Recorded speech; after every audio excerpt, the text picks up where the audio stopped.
Next இதனோட continuity பார்க்கலாம். அது இடையில கட் ஆயிடுச்சு, அதனால் தொடர்ச்சியாக போடுறேன்.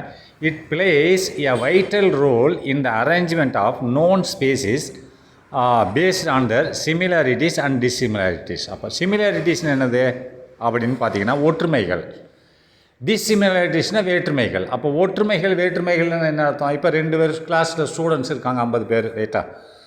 அதில் ஒவ்வொரு ஸ்டூடெண்ட்ஸும் எல்லோரும் கூட நல்லா பழக மாட்டாங்க. ஏன்னு சொன்னால் ஒரு ஸ்டூடெண்ட் இன்னொரு ஸ்டூடெண்ட்டு 2-3 பேர் நல்லா பழகுவாங்க. அப்போ இவங்க கேரக்டரும் அவங்க கேரக்டரும் மேட்ச் ஆகிடுச்சின்னு அர்த்தம். அப்போ மீதி எல்லாத்துக்கூடையும் பழக மாட்டாங்க, என்னன்னு கேட்டு போயிட்டே இருப்பாங்க ரைட்டா. இப்போ நல்லா படிக்கிறவங்களோட பழகுவாங்க, இல்லை நல்லா படிக்காதவங்களோடும் பழகுவாங்க. ஏன்னா சில கேரக்டர்கள் அவங்களோட மேட்ச் ஆகிருக்கும் ரைட்டா. அப்போது இதுதான் சொல்ல ஒற்றுமைகள். அப்படின்னா அவங்களோட குணநலங்கள் இவங்களோட குணநலங்களோட மேட்ச் ஆகிருக்கணும். மேட்ச் ஆகலைன்னா கொஞ்சம் தூரத்தை மெயின்டைன் பண்ணுவாங்க, பழக்க வழக்கத்தில் கட் பண்ணிக்கிறவாங்க, கொஞ்சம் என்னென்ட்டு போயிடுவாங்க ரைட்டா. அதே மாதிரி உதாரணத்துக்கு ஒரு துஷ்டனும் நல்லவனும் ஒன்று சேர முடியுமா? முடியாது. நல்லவனும் ஒன்று சேர்ந்துருவான், திருடனும் ஒன்று சேர்ந்துருவாங்க. ஏன்னா அவனை திருட ஒன்று சேரும், நல்லவனும் ஒன்று சேருவான். அதேமாரி தான் சிமிலாரிட்டிஸ்னால் ஒற்றுமைகள், வேற்றுமைகள். எப்படி நல்லவனுக்கு திருடனுக்கு வேற்றுமைகள் இருக்கிறது இல்லையா, அதேமாதிரி நீங்கள் இதில் பார்க்கணும். எப்படின்னா இனங்களுக்குள்ள ஒற்றுமைகள் இருக்கும். ஏன்னா இப்போ உதாரணம் சிம்பிளாக சொல்கிறேனே, அதாவது பால் இனம்னு இருக்குது, பால் கொடுக்கக்கூடியது குழந்தைகளுக்கு, பால் கொடுக்காதது ஒன்று இருக்குது. இப்போ கோழியெல்லாம் பால் கொடுக்குமா? கொடுக்காது. ரைட்டா. ஆடு பால் கொடுக்கும் ரைட்டா. புரிஞ்சுதா? அதேமாதிரி இது ஒரு ஒற்றுமை. இந்த மாதிரி ஒற்றுமைகளை வச்சு பேர், ஸ்பீசிஸ்ன்றது கடைசி பேர். அதுக்கடுத்து ஒற்றுமைகளை வைத்து பேரிடுவாங்க. இதுக்கு ஒரு ஒற்றுமை இருக்குது அப்படின்னு பேரிடுவாங்க ரைட்டா. முட்டை போடுறதெல்லாம் ஒரு இனம்னு வச்சுருப்பாங்க, கோழின்னு ஒரு இனம். அப்போ முட்டை போடுறது பூரா சேருங்கடா அப்படின்பா. இப்போ கோழி பறவைகள் இனம். அப்போ முட்டை போடுறது வேறு மிருகத்து இனத்துலேயும் முட்டை போடுறதுன்னு ஒன்று இருக்கும் இல்லையா. முட்டை போடுறது மிருக இனத்துலேயும் இருக்கும் ரைட்டா. அப்போ முட்டை போடுறதை வச்சு பிரிப்பாங்க. அப்போ இந்த ஸ்பீசிஸ் எல்லாம் ஒன்று சேர்ப்பாங்க. இப்படி தான் வந்துருச்சு, கிங்டம் வரைக்கும் வந்திருக்கு ரைட்டா. இட் பிளேஸ் இது எதை குறிக்கிற இதுன்றது இந்த இருக்கு இல்லையா. இதுக்கு முன்னாடி பார்த்தோம் இல்லையா அந்த ரிலேஷன்ஷிப் ரைட்டா. என்ன பார்த்தோம்? அதாவது ஒரு தனியான குணநலங்களை கொண்ட உயிரினங்கள், தனிப்பட்ட குணநலங்களை கொண்ட உயிரினங்கள். அந்த தனிப்பட்ட குணங்கள், இப்போ ஒரு பையன் அவன் தனிப்பட்ட குணநலங்கள், இன்னொரு பையனோட சேர்ந்து அதேமாதிரி அது கூட சேர்ந்த இனம் வேற ஒரு இனம். ஆனால் இந்த குணநலங்கள் ஒன்று போல் இருக்கக்கூடியதோட பழகுகிறது. அண்ட் இட்ஸ் இன்டர் ரிலேஷன்ஷிப்னா என்னது? தொடர்புகள். எது கூட?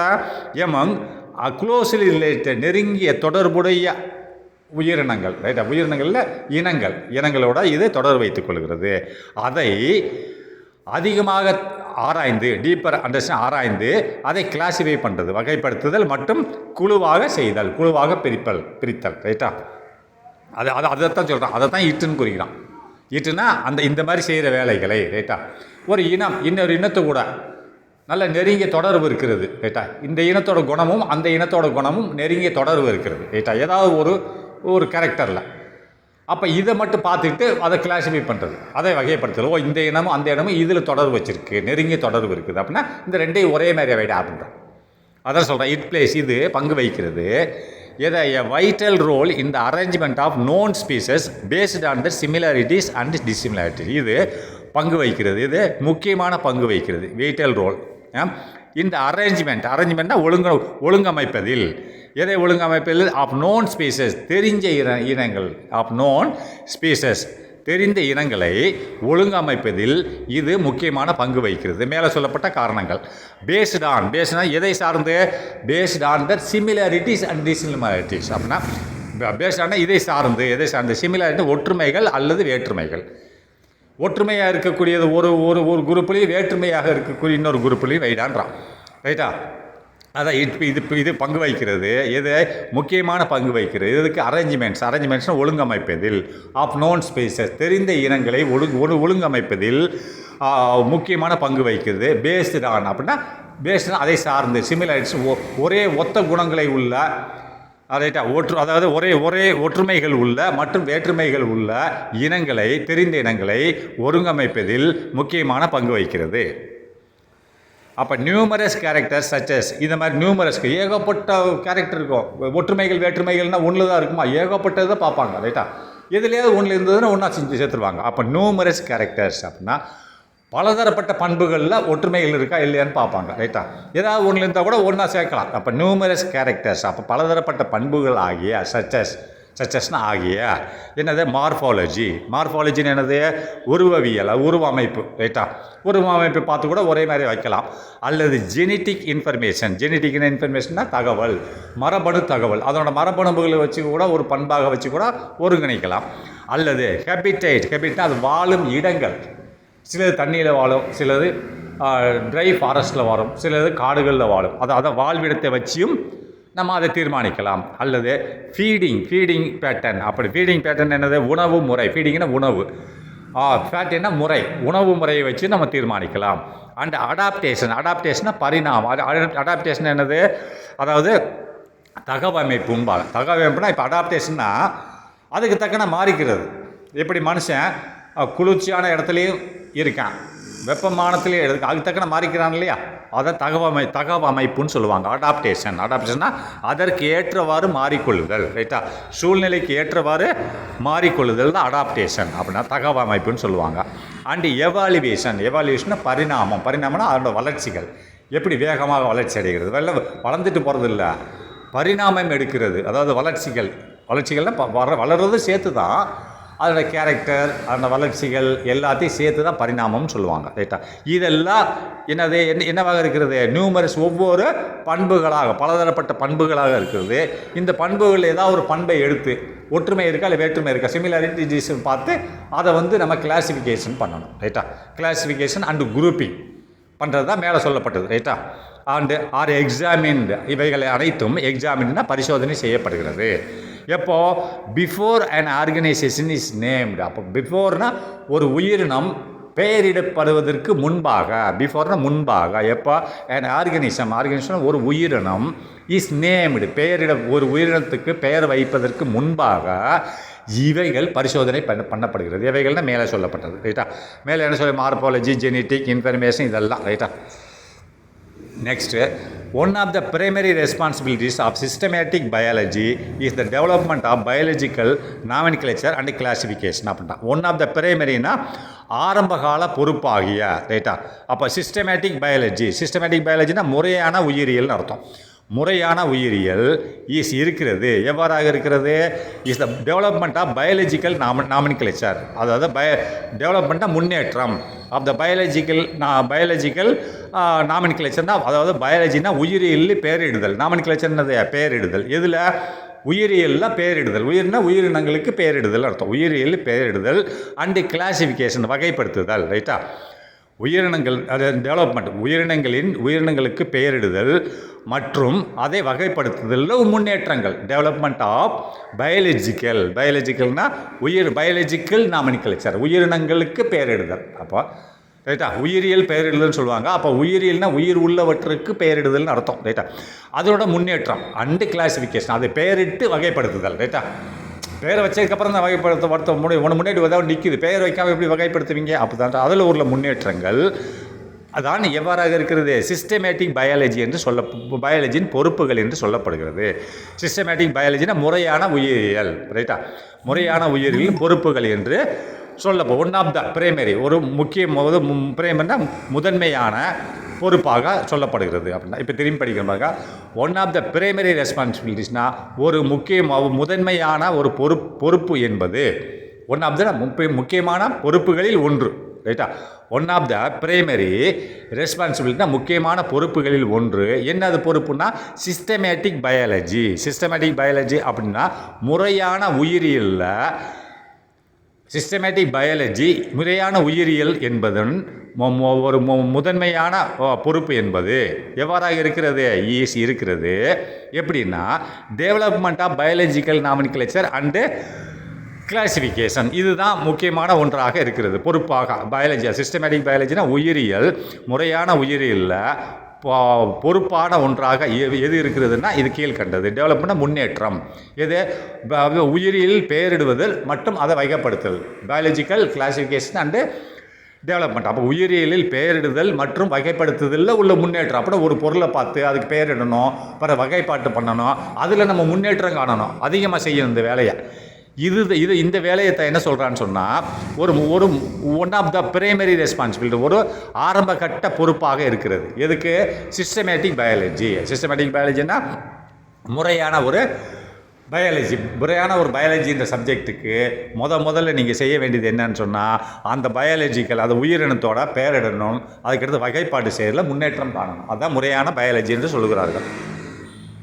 Next, nomenclature is not an end to systematic and taxonomy. அப்போ நாமன்கிளேச்சர் பெயரிடுதல் தான், ஒரு பெயரிடுதல் மட்டும் முறையானவை அல்ல. அண்டு டாக்ஸானமி வகைப்பாட்டிற்கும் முடிவு அல்ல. It's not a end. இப்போ பேர் வச்சுட்டோம் அதோட முடிஞ்சு போச்சுன்னு சொல்ல நினைக்காதீங்க, இன்னும் வேலை இருக்குன்றான். அதான் சொல்கிறேன், நாமன்கிளேச்சர்ன பெயரிடுதல் இஸ் நாட் அன் எண்ட். இதுதான் முடிவில்லை, பேரை வச்சாதான் முடிஞ்சு போச்சுன்றது கிடையாது. இதில் to systematics and taxonomy. Systematic என்னது? முறையானவை, மற்றும் டாக்ஸானமி என்னது? வகைப்பாட்டு. முறையானவை மற்றும் வகைப்பாட்டுக்கு பேரை வச்சுட்டோம் நம்ம இப்போ மிருகங்களுக்கு, உயிரினங்களுக்கு, இதோட முடிஞ்சு வச்சுன்னு நினைக்காதீங்க, இன்னமும் வேலை இருக்கிறதுன்னு சொல்கிறான். ரைட்டா? இதெல்லாமே டாக்ஸானமி சிஸ்டமேட்டிக்கில் வரும். சிஸ்டமேட்டிக் முறையியல்னு சொல்லுவாங்க. ஏற்கனவே படிச்சிருக்கல, சிஸ்டமேட்டிக்ஸ்னால் முறையியல் மற்றும் வடிவமைப்பியலில் வகைப்பாட்டியலில் பேர் வைத்து உயிரினங்களுக்கு பெயர் வைக்கிறது தான் முடிவு அல்ல, இன்னும் வேலை இருக்குன்னு அர்த்தம். Nomenclature is not an end. பெயர் வைப்பது என்பது உயிரினங்களுக்கு இது முடிவல்ல. இதில் முறையியல் சிஸ்டமேட்டிக்ஸ்னால் முறையியல் மற்றும் டாக்ஸானமினா வகைப்பாட்டியலில் நீ பேரை வைக்கிறது தான் முடிவில்லை, இன்னும் இருக்கிறதுன்ற. பட் ஆனால் இருக்குது, என்ன இருக்குதுன்னு சொல்கிற பாருங்க. இட் இஸ் நெசசரி, இது தேவைப்படுகிறது. எதுக்கு? இன் ஆர்கனைசிங்னா அதை கட்டமைக்க. எதை கட்டமைக்க? Information about biodiversity. அப்போ இன்ஃபர்மேஷன் அபவுட் பயோடைவர்சிட்டினா தகவலை சேகரிக்கணும் நீ. எது? ஆர்கனைஸ் இன்ஃபர்மேஷன் அபவுட் பயோடைவர்சிட்டி அப்படின்னா பல் உயிர்கள். ரைட்டா? பயோடைவர்சிட்டின்னு என்னது? பல உயிர்கள்னு அர்த்தம். ரைட்டா? பல்வகையான உயிரினங்கள்னு அர்த்தம். பல்வகையான உயிரினங்களின் தகவலை ஒழுங்குபடுத்துதல் என்பது தேவையான ஒன்றாக இருக்கிறது. பேரிட்டால் மட்டும் பத்தாது, அதனோட தகவல் அந்த ஒவ்வொரு மிருகங்கள் என்ன செய்கிறது என்ற தகவலையும் சேகரித்து ஒழுங்குபடுத்துறது ஒரு முக்கியமான தேவையான காரியமாக இருக்குது. இட் இஸ் நெசசரி, தேவையான ஒன்றாக இருக்கிறது. ஆர்கனைசேஷனை வகைப்படுத்துதல், அதாவது ஒழுங்கமைத்தல். என்னது? இன்ஃபர்மேஷன் அபவுட் பயோடைவர்சிட்டினா பல் உயிர்கள்னு அர்த்தம். ரைட்டா? அப்போ வெறும் டைவர்சிட்டின்னு சொன்ன என்னது? பன்முகத்தன்மை அர்த்தம். பயோடைவர்சிட்டினா பல உயிர்கள்னு அர்த்தம். ரைட்டா? பல உயிர்களை கொண்டது. ஆனால் வெறும் டைவர்சிட்டினா பன்முகத்தன்மைன்னு அர்த்தம். அதான் பலவிதமான உயிர்கள் ஒரு இடத்துல வாழுகிறது என்பதுதான் டைவர்சிட்டி. ஆனால் பயோடைவர்சிட்டினா பலவிதமான உயிர்கள்னு அர்த்தம். ரைட்டா? பார்த்துக்கோங்க. Nomenclature functions to produce names for all taxa at all the levels in the area of life. அப்படின்னா பெயரிடல் என்பது மற்றும் ஃபங்க்ஷன்ஸ் டு பெயரிடல். ரைட்டா? பெயரிடல் என்பதை பற்றி சொல்ல வர்றான். பெயரிடல் functions to provide names for all டாக்ஸானமியில் உள்ள எல்லாத்துக்கும் அட் ஆல் லெவல்ஸ், எந்த இதில் இருந்தாலும் சரி, அதாவது அட் ஆல் லெவல்ஸ் அப்படின்னு சொல்லி வரும்போது அதனோட நிலைகள் என்ன நிலையில் இருந்தால், டாக்ஸானமியில் எந்த நிலையில் இருந்தாலும் கூட அதற்கு நீ பெயரிடணும். டு ப்ரொவைட் நேம்ஸ்னு பெயரிட வேண்டியது கட்டாயம்ன்றான். அதுதான் உனக்கு நாமன்கிளேச்சர், நாமன்கிளேச்சர்னா பெயரிடுதல் என்று பொருள்ன்றான். இந்த ஹியரேசி ஆஃப் த லைஃப். அப்போ வாழ்க்கை என்ற படிகளில் ரைட்டா? இந்த ஹியரேசி ஆஃப் லைஃப். அப்போ வாழ்க்கை என்ற படிகளில் எந்த லெவலில் இருந்தாலும், எந்த அளவில் இருந்தாலும், டாக்ஸானமியில் எந்த அளவில் இருந்தாலும் அது அவைகளுக்கு நீ பெயரிட வேண்டும். அந்த செயல்பாடுகளுக்கு தான் நாமன்கிளேச்சர் என்று சொல்லுகிறார்கள். ரைட்டா? பெயரிடல் வாழ்க்கையின் படிநிலையில் அனைத்து நிலைகளிலும் உள்ள அனைத்து வகைப்பாட்டிற்கும் பெயர்களை வழங்கும் செயல்பாடுகள் என்று சொல்கிறார். அதான் பார்த்துக்கோங்க. நாமன்கிளேச்சர் என்பது பெயரிடுதல், என்ன ஃபங்க்ஷன்ஸ் செயல்பாடுகள். நாமன்கிளேச்சர் என்பது அது கமா போட்டான்னா என்னது? அதுக்கடுத்து அதை பற்றி குறிக்குதுன்னு அர்த்தம். ஃபங்க்ஷன்ஸ் செயல்பாடுகள். என்ன செயல்பாடுகள்? To provide names for all taxas at all levels in the area of life. அட்டுப்புறேன்னா வழங்க வேண்டும், பேர் வழங்க வேண்டும். யாருக்கு? ஃபார் ஆல் டாக்ஸானமியில் உள்ள எல்லாத்துக்கும் பேர் வழங்க வேண்டும். அது எந்த லெவலில் இருந்தாலும் சரி, அட் ஆல் லெவல்ஸ் எந்த லெவலில் இருந்தாலும் சரி, அது தனிப்பட்ட ஒரு முறையில் இருந்தால் கூட அதுக்கு பேர் வைக்கணும். அட் ஆல் லெவல்ஸ் இந்த ஹியரேசி ஆஃப் லைஃப், இந்த வாழ்க்கை என்ற படிநிலைகளில் வாழ்க்கை பேரிஸ்னா அது எந்த படியில் இருந்தாலும் சரி. இப்போ ஒரு உயிரினம் எது கூட சேரலை அப்படின்னா அதுக்கு தனியாக நீ ஒரு பெயர் வைக்கணும். அதான் சொல்கிறான். சரி, நெக்ஸ்ட்டு